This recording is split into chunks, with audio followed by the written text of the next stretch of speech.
Welcome to Coleman Report Live. I'm Bob Coleman. We're talking Main Street and the small business lenders who help it grow. February 28th edition. Lance, good to see you. Thank you so much for joining us. Good to be here. Hard to believe, Bob, that 2 months in the year are done today. Excuse me. John Riossi, unfortunately, will not be here today. Excuse me while I get rid of my frog. And this is what the story he's working on. Lance, TD Bank, the 6th largest U.S. bank, is buying First Horizon.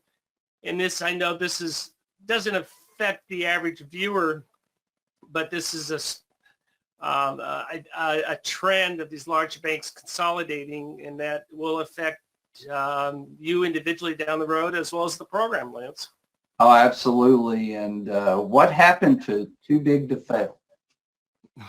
That's, I guess, the thing, Bob, that tickles me is we talked about banks back in the Great Recession that were too large to fail and required government support.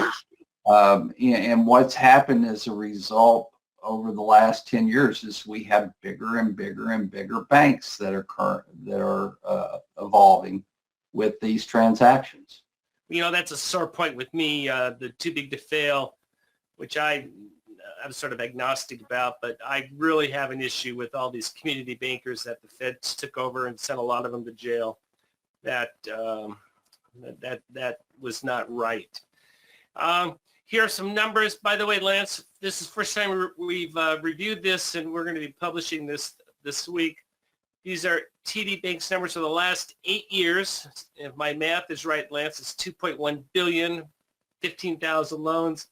And what we did is we put in the default rate, and we took out the last 4 years because of the way SBA calculates. It does take a long time for it to show as a charge-off. So we went back to the actual year. So from the years loans made, 2014, 15, 16, and 17, there was a 6% failure rate and a 2% charge-off rate. And that is annually, Lance. Well, you know, this acquisition, First Horizon Bank has a nice footprint and a lot of SBA lenders. So these numbers, I think, will grow, Bob.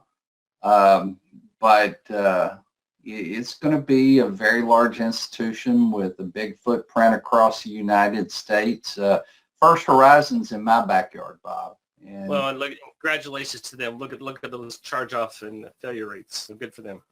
Yeah, First Horizon's done a great job. They bought Iberia Bank, which is a bank I'm very familiar with. Correct. Yeah. And so First Horizon's done a great job. I think the addition of First Horizon to TD Bank will just strengthen their SBA lending. The deal will make it the 6th largest U.S. bank with $614 billion in assets. I can't even get my hands around that number. I don't even know what that means. Operates 22 states. With the acquisition, expected to grow about 50% faster than the U.S. national average. So, very good. Hey, this just in. This was dropped this morning, and this is the Inspector General review of the PPP loan program, a topic near and dear to Lance's heart. Well, Bob, I haven't had enough time to fully digest the report, but some of the things that the Inspector General brought out are certainly something that I see. You know, the forgiveness process has exceeded 90 days, which was what was in the IFR for SBA in quite a number of circumstances. It does a significantly higher percentage in the larger loans, the ones that are not direct portal loans. And good job, Lance. Good job. You stayed on script for that one. Yeah. But that is SBA and Inspector General was a backhanded compliment. It said SBA's online forgiveness platform is adequate to support SBA's loan review process, which is a plus. Specifically, the platform appears to support the assignment of loan to reviewers, contains key information, resources, and checklists for staff to review, and appears to be user-friendly. So congratulations there. I would agree with Go ahead. Bob, I'd agree with that assessment in the review process. I think, one of the challenges in the review process is many of these loans, went into review months ago and just set and eventually they started coming out with decisions. But I think the platform is a great way to conduct the review process. It's very easy for us to upload borrower information and documents, so it works well. And they got a check. Said we reviewed the checklist used by SBA staff to complete the reviews and found that the checklist included all significant program requirements and appeared to be designed to provide a detailed review of loans. They found SBA's processed over 3 million loan forgiveness apps, but did not always meet the statutory 90-day requirement, which is what you had brought out earlier. And the big number on that, Joseph, I think we're on the wrong slide. Go to the other slide.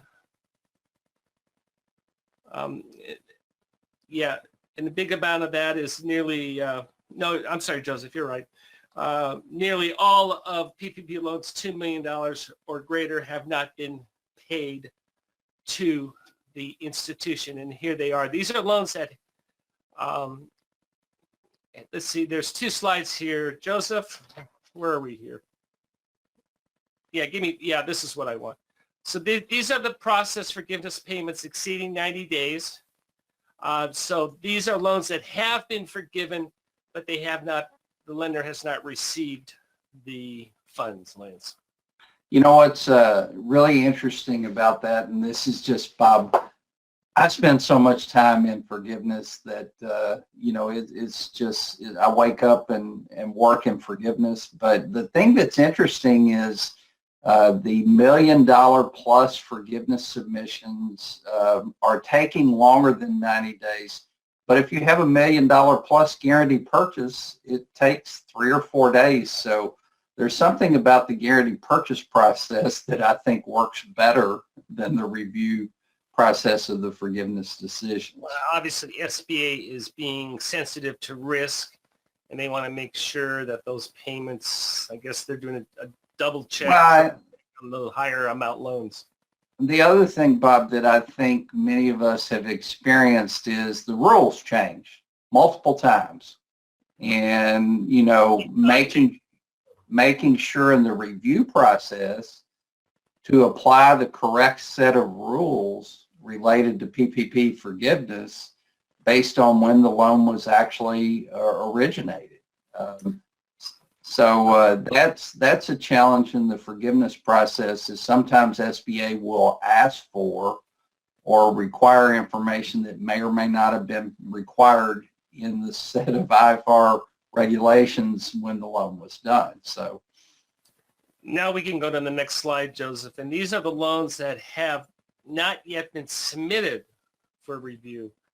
As you can see, $177 billion has not been forgiven because the borrowers haven't submitted them.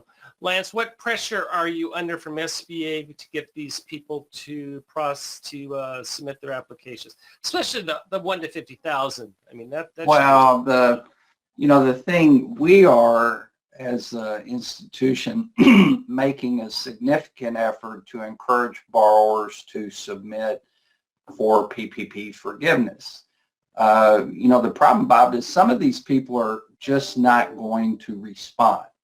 So, some of the borrowers particularly the 2021 PPP, where the focus was on independent contractors, Grubhub drivers, not to pick on Grubhub, but Uber drivers, sole proprietors. The 2020 PPP was businesses. Those people have submitted. If they haven't, then maybe they're not in business anymore. But the smaller stuff, we're using text messages, emails, telephone calls. We're pulling out all stops to encourage them. And I still believe there will be a pretty significant number who never submit for forgiveness. Yeah, and that's unfortunate. That's why I guess it's fortunate for the taxpayer, unfortunate for them. these are the three things that SBA wants. And you mentioned this, Lance, again, staying on script. I love it, Lance. You're on a roll. Assess how recent changes to requirements for Schedule C borrowers has affected fraud risk. So they want to check that. And they just want to continue monitoring the changes. My read of this is positive. It's a positive response. So good for SBA and good for the lending community. And they sort of they're sort of throwing it back at SBA, say, hey, let's pay the lenders properly as the law states. That's what statutory means. Absolutely. And I do think, Bob, that, I've been playing around with the numbers. I think that given the 2021 PPP loans that are going to go through their covered period and their 10-month deferment, those are going to start popping out in August, September, October, November of this year. And I think that that's when we're going to see a rush of guaranteed purchase requests, because those that come out of deferment in August, you're going to send them a statement in September and October. If they've not submitted for forgiveness, it's highly likely they're not going to respond to a payment request, which means there's going to be a pretty large deluge of guaranteed purchases, in my opinion, in the fall of this year. Very good. That's my granddaughter's trying to charge down the door. Let's go to the next slide. Lance, we have it out. I don't know if we've sent you a copy of it, but we finished well, come here. If you're going to come in, you got to say hi to everyone. Yeah, all right. Come here. All right. Wave to everyone. Say hi. Hi. Say bye. Bye. All right. Sorry about that. Bye. So we finished this up, and it's what we've done is we've done the cohorts. Joseph, do you have an example of a cohort? There we go. So days in, you can go back and see total amount of loans individually. And then when we say a cohort, take 2014, there were 102 loans approved. Of those, 2.9% were by numbers. Obviously, 3 loans failed for a charge-off rate of 7%.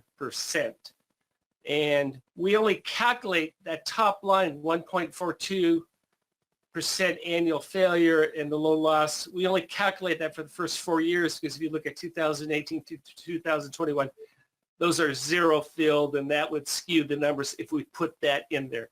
So we've tried to make it a lot more accurate, and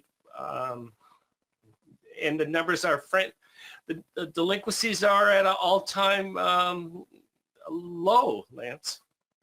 Well, I that's the case with all SBA loans, but I do think, Bob, we are going to see an uptick in delinquencies toward the latter part of this year. I would love to hear what other people think, but I think small businesses are struggling from a supply chain side, and with gas prices soaring. My brother shared with me the other day, got a truckload of furniture in, and the surcharge that they're charging in addition to the regular freight charge continues to grow for his particular business, and many other businesses are being impacted by that as well. It'll be interesting to see what happens when the PPP runs out, and how soon these businesses are going to be getting back to normal. Joseph, do you have an NAICS cohort? There we go. And this is hotels, and you can see this is the reason why we love lending to hotels. 4.7 annual percentage rate, annual loss of 0.28. And again, that we go back to, this is for the years 2014 through 2017, because we believe if we included 2018, 2021, that would skew the numbers. But we broke up the years. Lance, you probably want to ask me why I picked 2014. That's a good 8-year number. These loans pay off in an average of 7 years, so I could cite that. And also, once you get 2013, 2012, the numbers are high because those are because of the recession, even though Tail end of the recession, exactly. Yeah.